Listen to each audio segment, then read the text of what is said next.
अमां इन शइ मां बख़ूबी वाक़िफ़ आहियो। हीउ महीनो जेको हली रहियो आहे ज़ुल्हज जो महीनो आहे। ज़ुल्हज जे महीने जे इख़्तिताम खां बाद में मुहर्रमुल हराम जे महीने जी इब्तिदा आहे। तारीख़ी लिहाज सां मुहर्रम जी पहिरीं तारीख़ ते सैयदना उमर फ़ारूक़ आज़म रज़ी अल्लाह ताला अन्हु जी शहादत जो ॾिहाड़ो आहे। वरी इन ॾह मुहर्रमुल हराम ते हज़रत इमाम हुसैन रज़ी अल्लाह ताला अन्हु जी शहादत जो ॾिहाड़ो आहे। ऐं ज़ुल्हज जा आख़िरी ॾिहाड़ा आहिनि। पहिरीं मुहर्रम जेका ईंदी शायदि मुमकिन आहे त जुम्मतुल मुबारक जो ॾिहाड़ो उन ते न अचे। इन मौक़े मुनासिबत सां मुनासिब सम्झोसीं त तव्हां ऐं असां ख़लीफ़े दोम हज़रत उमर रज़ी अल्लाह ताला अन्हु जी ज़िंदगी मुबारक ते गौर कयो वञे। हज़रत उमर रज़ी अल्लाह ताला अन्हु रसूलुल्लाह सल्लल्लाहु अलैहि वसल्लम जो उहो जलीलुल क़द्र सहाबी आहे जंहिंजे अचण सां इस्लाम खे अल्लाह ताला अज़ीमुशान फुतूहात नसीब फ़रमायूं। कैसर और कसरा बैतुल मुक़द्दस जेको तव्हां असांखे फ़तह थी मिलियो पहिरियों दफ़ो हज़रत उमर रज़ी अल्लाह ताला अन्हु जी दौर ख़िलाफ़त जे अंदरि मिलियो।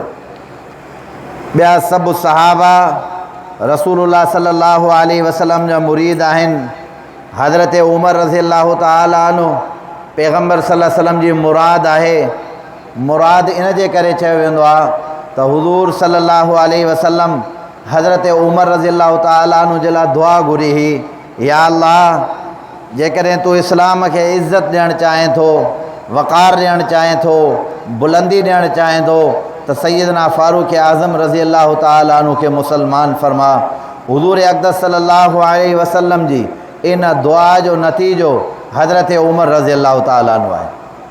इन जो तफ़सीली वाक़ियो अवां उलमाए कराम खां ॿुधो हूंदो या उलमाए कराम अवां खे ॿुधायो हूंदो त हज़रत उमर रज़ी अल्लाह ताला अन्हु कहिड़े नमूने सां कहिड़े तरीक़े सां इस्लाम आंदो आहे। बहरहाल मुंहिंजो मक़सूद इहो आहे त हज़रत उमर रज़ी अल्लाह ताला अन्हु जे अचण सां अल्लाह ताला इस्लाम खे फुतूहात नसीब फ़रमायूं। ऐं हज़रत उमर रसूलुल्लाह सल्लल्लाहु अलैहि वसल्लम जी मुराद आहे।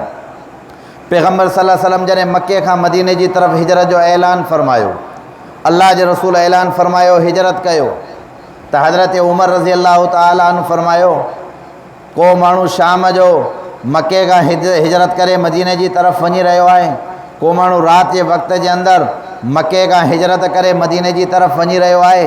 जॾहिं हज़रत उमर खे हिजरत ऐलान जी ख़बर पई, हज़रत उमर अल्लाहु अकबर जी सदा बुलंद करे सरेआम बिही करे अल्लाहु अकबर जी सदा बुलंद कयूं। तॾहिं चवण वारनि चयो न अव्वल मन असलम अलानियतन फ़हुव उमर, अव्वल मन हाजरा अलानियतन फ़हुव उमर, अव्वल मन आज़ान फ़ी दारिल काबत फ़हुव उमर। सभ खां पहिरीं अलल ऐलान इस्लाम आणण वारो हज़रत उमर रज़ी अल्लाह ताला अन्हु आहे। हज़रत उमर जॾहिं मुसलमान थियो आहे उन वक़्तु मुसलमाननि जी कैफ़ियत इहा आहे त मुसलमान दारे अरकम जे अंदरि निमाज़ पढ़नि पिया।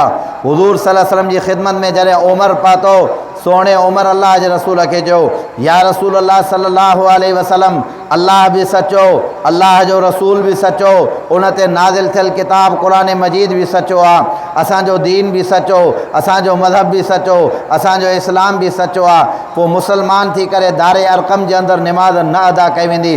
अॼु जेकॾहिं निमाज़ थींदी उमर जे मुसलमान थियण सां सभ खां पहिरीं काबतुल्लाह जी छत जे मथां आज़ान आई आहे। हज़रत उमर ऐलान कनि था पिया, तलवार नियाम मां ॿाहिरि कढी करे ऐलान कयूं, आहे को माण्हू जेको पंहिंजा बच्चा मासूम सग़ीर यतीम कराए, आहे को माण्हू जेको पंहिंजी घरवारियुनि खे बेवाह कराए, उहो उमर जो मुक़ाबिलो करे, न त कंहिं माउ जे लाल खे ताक़त कान्हे का उहो सुहिणे उमर जो मुक़ाबिलो करे सघे।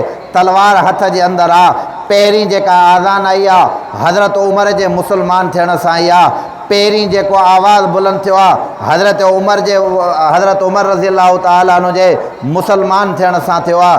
हज़रत नबी अलैहिस्सलातु वस्सलाम जॾहिं हिजरत जो ऐलान फ़रमायो तॾहिं बि सभिनी खां पहिरीं अलल ऐलान हिजरत करण वारो हज़रत उमर हो। चई अल्लाह जे रसूल जो हुकुम आहे मके खां मदीने जी तरफ़ हिजरत करण आहे। हे उमर वञे तो पियो, जंहिंखे मुक़ाबिलो करणो आहे उहो उमर जो मुक़ाबिलो करे, जंहिंखे पंहिंजा ॿार यतीम कराइणा आहिनि उहो उमर जो मुक़ाबिलो करे।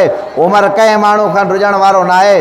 अलल ऐलान हिजरत जेकॾहिं करे तो पियो त उहो सोणे उमर रज़ी अल्लाह ताला अन्हु आहे।